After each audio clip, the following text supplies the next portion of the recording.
এই সবজিটা খেতে কিন্তু গরম ভাতের সাথে বলো, পরোটা বলো, রুটি বলো, সব কিছুর সঙ্গে কিন্তু বেশ দারুণ লাগে।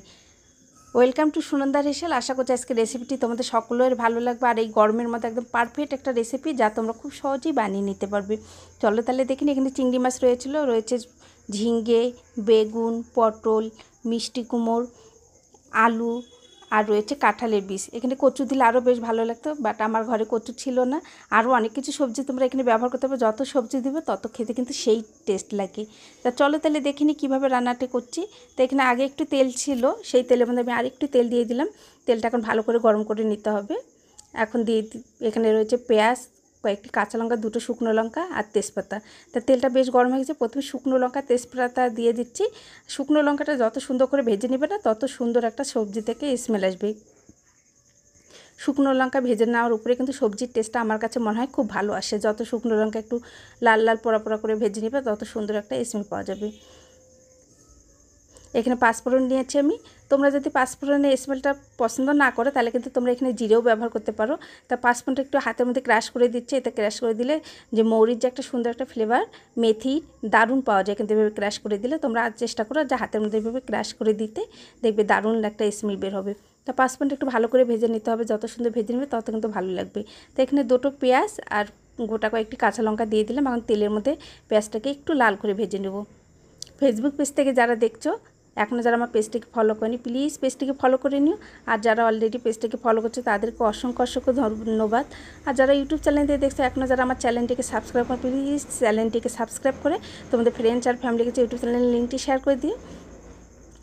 দিয়ে দিচ্ছি এখন স্বাদ মতো লবণ, হলুদ। তা প্রথমে তেলের মতো একটু হলুদ লবণটা ভেজে নিলে না খুব সুন্দর একটা কালার আসে সবজির মধ্যে। আর আমার রেসিপিটি দেখার পর যদি তোমাদের কোনো অংশ ভালো লেগে থাকে, প্লিজ একটু সবাই শেয়ার করে দিও। দিয়ে দিলাম 1 চামচ রসুন বাটা, 1 চামচ আদা জিরে বাটা, আর দিয়ে দিলাম 1 চামচ কাঁচা লঙ্কা বাটা। তোমরা চাইলে কিন্তু লাল লঙ্কার গুঁড়োটা ব্যবহার করতে পারো, তবে সবজির মধ্যে আমার কাঁচা লঙ্কার গুঁড়োটাই বেশ ভালো লাগে। ভালো করে যদি কষিয়ে নাও না, সুন্দর কালার কিন্তু এসে যায়। এখন দিয়ে দিচ্ছি চিংড়ি মাছটা। চিংড়ি মাছটা কিন্তু আমি ভেজে নিইনি, চিংড়ি মাছের খোসাটা শুধু সারিয়ে নিয়েছি। কাঁচা চিংড়ি মাছটা দিয়ে এখন সুন্দর করে কষিয়ে নিচ্ছি। আমি এখানে কোনো জল দেবো না, একদম লো ফ্লেমে দিয়ে ঢেকে দেবো 2 মিনিটের জন্য। 2 মিনিট পর ঢাকনাটা উঠিয়ে নিলাম। এখন দেখো সুন্দর কিন্তু সবজিতে মশলা থেকে তেল একদম ছেড়ে দিয়েছে। এখন সবজিগুলো দিয়ে দিচ্ছি। আমি এখানে কিন্তু সবজি কোনোটাই ভেজে নিইনি। তোমরা যদি চাও তাহলে সবজিটাকে ভেজে নিতে পারো। গরম পড়েছে তো আমি সবজিটাকে আর ভেজে নিলাম না, এভাবে কাঁচা সবজি ডাইরেক্ট নিচ্ছি যাতে তেলটা কম থাকে। অ্যান্ড সব কিছু মাছের সঙ্গে ভালো করে মশলা সবজি দিয়ে একটু কষিয়ে নেবো, আর এই সময় ভেজেও নেবো। প্রায় 2 থেকে 3 মিনিট নিয়েছিলাম।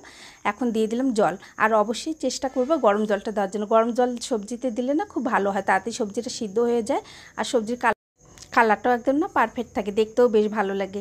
আমি হাই ফ্লেমে একদম দিয়ে দিলাম। সবজি যত হাই ফ্লেমে রান্না করবে তত কিন্তু সবজি সুন্দর সিদ্ধ হবে, কোনোটা দরকাচা লেগে যাবে না। আমি 3 মিনিট পর ঢাকনাটা উঠিয়ে নিলাম। সবজি সবগুলো সিদ্ধ হয়ে গেছে। এখন দিয়ে দিচ্ছি চিনি।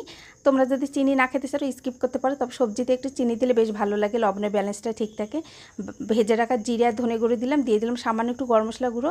এখন দিয়ে দিচ্ছি ধনে পাতা কুচি। অ্যান্ড সব কিছুই দেওয়া মোটামুটি হয়ে গিয়েছে। এখন ভালো করে নেড়ে চেড়ে নিচ্ছি। সবজিটা কিন্তু আমার একদম রেডি।